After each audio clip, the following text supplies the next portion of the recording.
Tesla and GM may be getting the $7,500 tax credit back in the near future here in the US with a bill proposed just last week by Congressman Welch and Merkley, and it's the Congressman Welch out of the two who I'm assuming pulled a short straw, so he's going to be talking to me about it in just a second. And of course, the InsideEVs contributor who should be a congressman, Tom Moloughney, will jump in with his take on what this could do for Tesla and electric cars in the US. Elon Musk has tweeted about when you won't have to hand over $10,000 up front in ransom money to free the full self-driving feature for your Tesla. The most affordable electric Porsche has been unveiled, but there is a catch. Volvo unveils its second electric vehicle, and I like it. Volkswagen teases an ID.3 convertible, I'm assuming per request of their customers in Norway. Arrival debuts an all-electric van made without welding or paint, but with love. And Hummer EV crab walks in the snow, just like the nature intended. All of this is coming up next. Welcome to E4 Electric, the only channel where we talk cars with politicians and politics with electric car journalists. If you like that kind of thing, all you have to do is click on that subscribe button and the bell notification icon so you don't miss anything moving forward. Like my upcoming monthly conversation with Sandy Munro, my hands-on Super Cruise review in Chevy Bolt EUV, and my test drive of the only Xpeng P7 electric sedan in America. Let's get to our top story. And remember the simpler times when we didn't have to wear masks, the kids didn't know how to use Zoom better than you, and you got the $7,500 tax credit when buying a Tesla or a GM. Now, as a reminder, the way $7,500 tax credit works is when you actually were going to pay that much money in your taxes or more, and then IRS finds out that you bought an electric car and you're better than everybody else, so they're giving you $7,500 of that money back.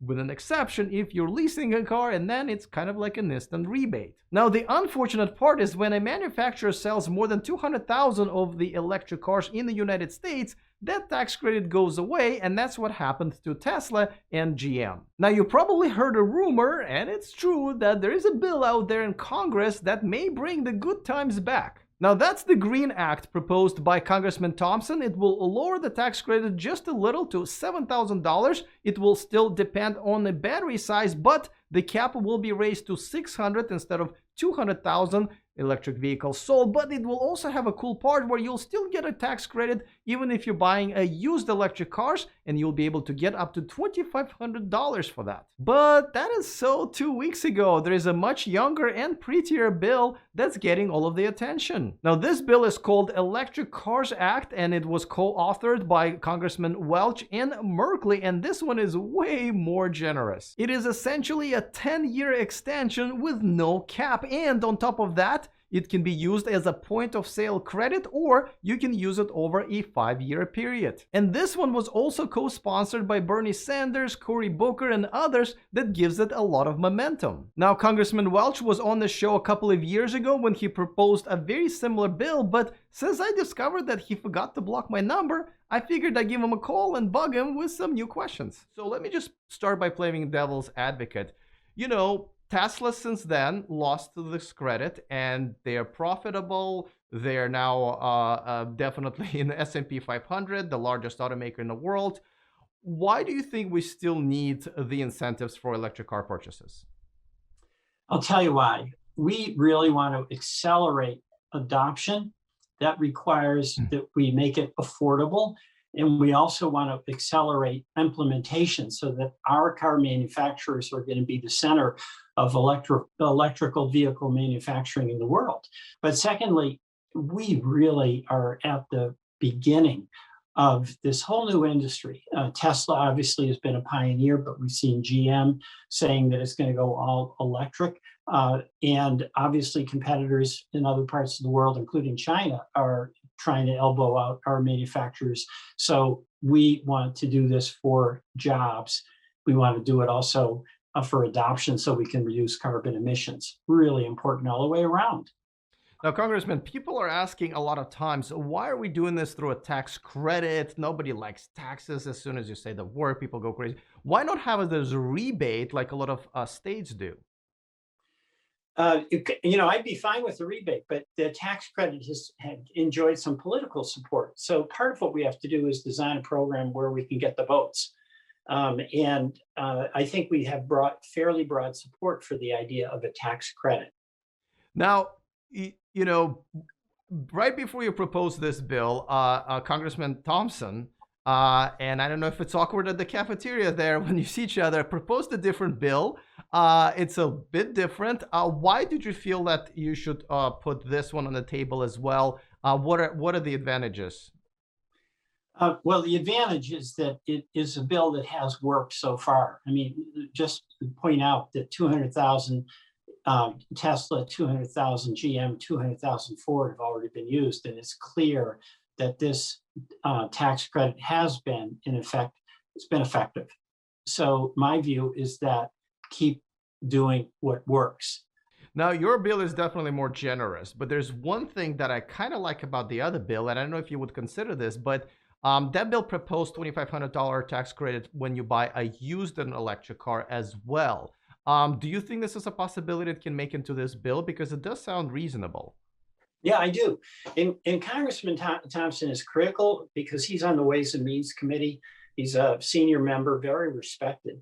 And again, if you're giving the option to a family that can't afford a new car, and there's lots and lots of Americans that are in that situation, and they prefer a used car to save money, and then this $2,500 tax credit that Congressman Thompson is proposing helps them substitute a used electric vehicle for a used gas vehicle, we're all winners. So I think that's a good thing. My full conversation with the congressman is now available for my premium members.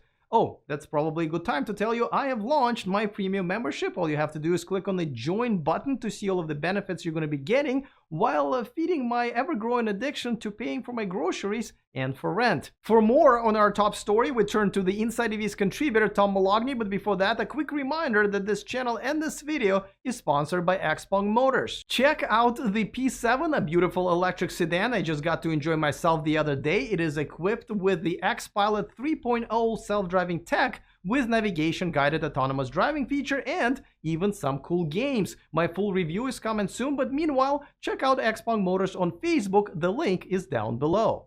All right, Tom, so let me start out with the most important question, which is, how cool is it that we have a U.S. congressman on the show? I give you credit, Alex. You get some good catches every now and then. It's really cool having a congressman on your channel. I appreciate him coming on, but let's talk about it. And, as I think about this, Tesla has done better than ever after the tax credit has expired for its customers. So if this passes, do you think that Tesla will once again be pretty much untouchable because the cars that are already the most popular electric cars on the market going to be $7,500 cheaper? Well, they might not be $7,500 cheaper because I have a feeling if this does go through, Tesla will raise their prices a little bit. They'll still be cheaper. But I think Elon might bump them up a couple $1,000s if he does get the credits reinstated, like he did when they lost them. If you remember, they lowered the prices shortly thereafter. Yeah, and more people will be able to afford the full self-driving package as well. Now, all right, 2 years ago when Congressman Welch has proposed this, obviously this wasn't going to happen because Republicans weren't really up for that. Now, obviously, it's a much better environment. Democrats control the Congress and the presidency. But why is it so hard to pass, regardless of whether it's Democrats or Republicans? Sounds like this is going to benefit the two American companies, obviously GM and Tesla. It will create jobs. It will do a lot of good things. Why are we even talking about this?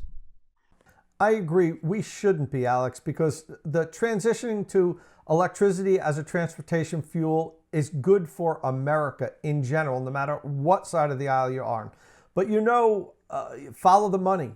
And in politics, You know, it's all about who sponsors who and who contributes. And, you know, the Republicans are traditionally been funded by, you know, oil and gas. And their lobbyists are out there. They're feeding the senators and the congressmen, and they're saying, you know, slow down this transition to electric as long as you can so we could make as much money as we can in oil and gas. And that's part of it. And, you know, it's just the state of politics here with how polarized our government is. If the Democrats like something, the Republicans have to hate it, and vice versa. One side's not any better than the other. So it's unfortunate that electric cars are being, it's like a political football that's being passed back and forth. But I think we're going to get there. Don't forget to subscribe to Tom's channel. Very few congressmen, but a lot of electric car and home charger reviews. I put a link to it in the description of this video. Great news for the Tesla drivers. The full self-driving subscription is coming. Again, I know it was promised at the end of the last year and then the beginning of this year, but this time Elon says for sure it's coming in the second quarter. Now, Elon said that buying the full self-driving package, which is $10,000 currently, will still be a better long-term deal than the subscription. Now, I don't know about that. Now, let's assume that it's $200, which I think is a pretty good guess. I can't imagine it being more than that because it's kind of like, what, 1/3 of a very average Model 3 payment? Because if you lease it or keep it for, let's say, 3 years, that's still $7,200, which is way less than $10,000. And of course, if you try it and don't like it and cancel it right away, well, you save yourself almost the entire $10,000. And you know what you can buy with $10,000? Well, actually wait for the next segment because apparently there's one more thing then you can buy with that kind of money from Porsche. And don't forget, the full self-driving package is the only thing in this car, or really any car, dare I say it, that has no resale value whatsoever because it cannot be transferred to the new owner. Now let's talk about things that can be transferred when you're selling your car, which brings me to the next story, which is Porsche finally unveiled the Taycan Cross Turismo. Now I know I covered this story last week because they were showing off their prototype and thus I've used up all of my jokes on it, but I know a lot of people like it, so let's spend a second on it once again. It will start at $90,000 and will be at the dealerships this summer. 0 to 60, 1/10 of a second slower than its prettier brother at 2.7, and there is no EPA range yet, but Porsche has always been very conservative with it, even though one of their models ended up under 200 miles. So every single person who's ever driven it told me that they got so many more miles out of the car than the EPA range suggests. But that's not the reason I wanted to talk about this. The reason I wanted to talk about this was something that wasn't even mentioned during their unveiling, and there is a good news and a bad news here. Now, the good news, there is now the most affordable electric Porsche that's ever been on the market. The bad news, it's a bicycle. Well, two actually. One is the e-bike Sport, which is essentially a mountain bike at $10,700. And for those Porsche owners who are way out of shape, there's an e-bike Cross at $8,549. I guess Porsche assumed that if you have over $100,000 to spend on a car, you probably have some spare change, let's say $10,000 or so, to spend on the bike, especially if you save that money by not buying the full self-driving package in your Tesla. Porsche said nothing about those two bikes during their premiere, even though they were right there on the screen most of the time, closer to the camera than the actual cars. Both bikes have carbon fiber frames and are made with fancy parts from different fancy bike manufacturers, but look at the bright side. Finally, Porsche can beat Tesla at something besides the price. Volvo has just unveiled their second electric car in a few months, and it looks pretty sorry, sexy. That's sexy. Sorry, my throat closed up when I asked to use that word in the same sentence as the word Volvo. The C40 Recharge is a compact crossover SUV that follows XC40 that was launched a few months ago. Now, I wasn't a fan because much like Polestar 2, the brand owned by Volvo, the main thing that I was looking forward to was the Android Automotive operating system, but it was quite disappointing because it didn't really have any apps. The voice commands were blah, and really the interface didn't live up to my expectations. It will be a dual motor all-wheel drive, will have around 210 miles of EPA range on a 78 kilowatt battery pack. It will be in production this fall and expect the price to be around $60,000, so which is even after the tax credit is a bit pricey. Now Volvo plans to sell nothing but electric cars by the end of this decade, but the interesting thing about this one is that you can only buy this car online, though you will still get the deliveries and the service from the Volvo dealerships. Now let's talk about the Volkswagen ID.3. The production started last year and it has gained popularity pretty quickly. As a matter of fact, I won't be surprised if ID.3 is the most sold electric car in Europe this year. Now, since we just got done with winter, Volkswagen thought this would be a perfect time to ask all of us if we're going to dig the convertible version of this car. And I have nothing against the convertibles. As a matter of fact, now that I got my hair transplant, I'm no longer afraid that the wind is going to pull my hair out. But the biggest advantage to this is that they had to redesign the back end, which I never really liked, and now I think it looks pretty damn great. Let me know in the comment section if you like it as well. Another cool electric van has been unveiled, this time by Arrival. Mind you that they already have 10,000 orders from UPS for this van. The largest battery of 133 kilowatt hour will get you 180 mile of equivalent EPA range with the LG Chem battery cells. It will come in 3 different heights like the Russian nesting dolls.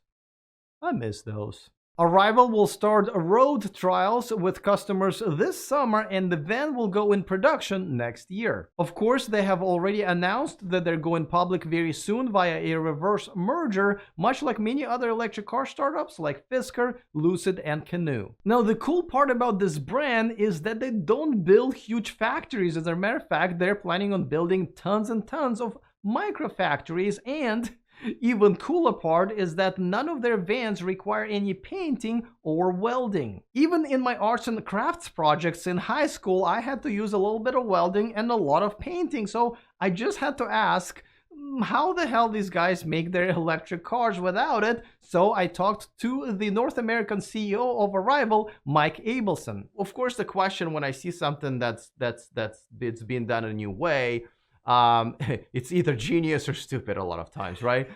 So yours seem to be, well, I'll let you tell me which one do you think this is for you guys and why, because like, why aren't other companies doing the same thing? Because that sounds pretty good to me. So what say you?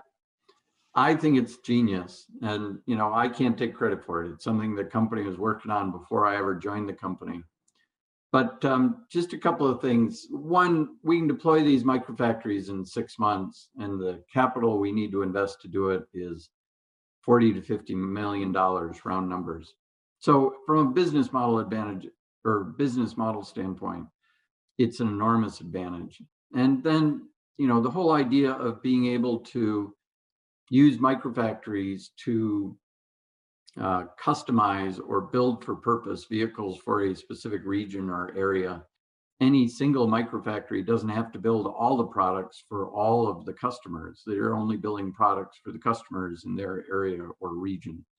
So in a way, it lets us do more products, more customization, and do it in such a way that we can react to the demand and the transition that we see in the market to EVs. GM has released yet another video of the Hummer EV playing in the snow. This time around, they have showcased the crab walk, which can only be performed at low speeds, but also the 4-wheel steering. Say what you want about the Hummer EV, but I gotta say, this is unique and innovative, much like their underbody cameras, which I spent some time crawling under the Hummer EV prototype when I had a chance to meet it, and found nothing, because nobody told me that those cameras weren't available in that prototype. But next time around, I'll make sure to bring an extra shirt. If you're wondering what to watch next, of course, you can check out the uncut version of my interview with Congressman Welch, or check out my video about the EV-friendly trailer by Polydrops. I put that link